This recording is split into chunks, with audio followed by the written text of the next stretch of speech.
1971 সালের 16 ডিসেম্বর বাংলাদেশের স্বাধীনতা সংগ্রামের চূড়ান্ত বিজয় এনে দিয়েছিল।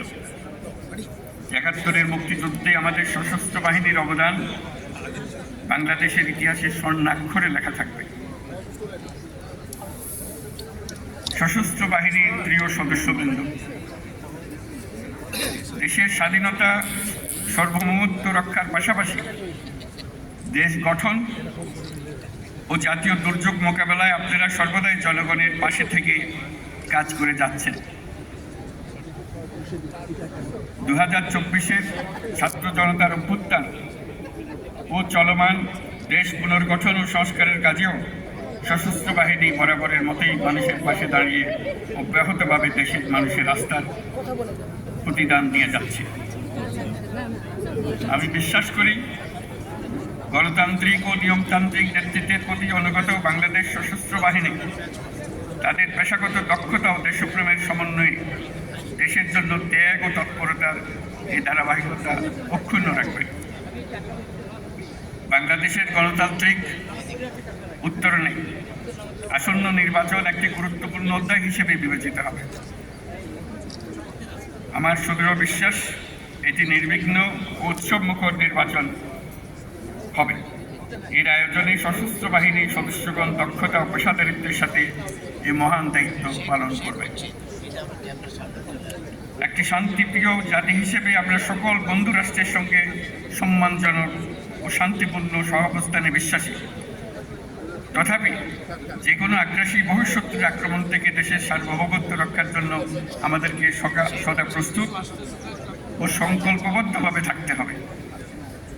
এই লক্ষ্যে আমাদের সেনা নৌ বিমান বাহিনীর আধুনিকায়ন, সমরাস্ত্র আহরণ ও উৎপাদন, উন্নত প্রশিক্ষণ এবং উন্নত বিশ্বের সঙ্গে তাল মিলিয়ে বাহিনীগুলোতে যুগোপযোগী প্রযুক্তি প্রয়োগের সংযোজনের প্রয়াস জোরদার করা হয়েছে।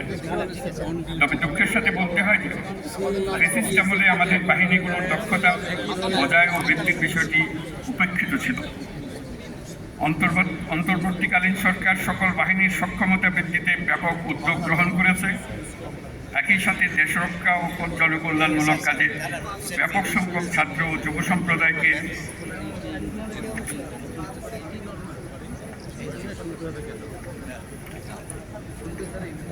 বহুগুণ বৃদ্ধির নীতিগত সিদ্ধান্ত নেওয়া হয়েছে।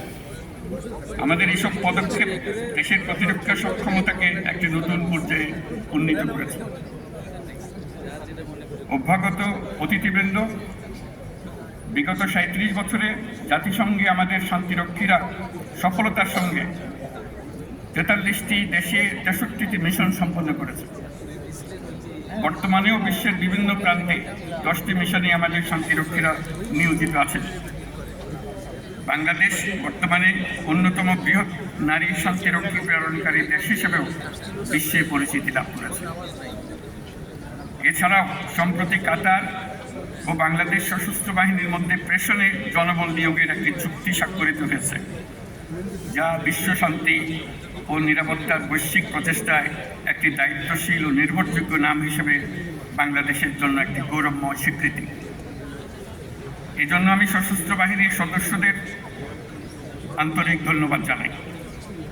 বাংলাদেশি শান্তিরক্ষীগণ যাতে বিশ্বের চ্যালেঞ্জিং এবং বিপজ্জনক অঞ্চলসমূহে সৃষ্ট পরিস্থিতি মোকাবেলা করতে পারে, সেই জন্য তাদের সময়োপযোগী প্রশিক্ষণ দিয়ে প্রয়োজনীয় সরঞ্জাম সরবরাহের প্রচেষ্টা অব্যাহত রাখতে হবে।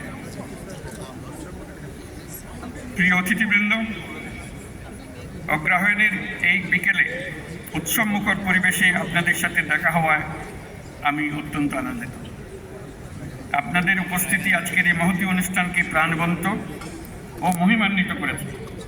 এই জন্য সশস্ত্র বাহিনীর পক্ষ থেকে আপনাদেরকে সকলকে জানাই আন্তরিক ধন্যবাদ।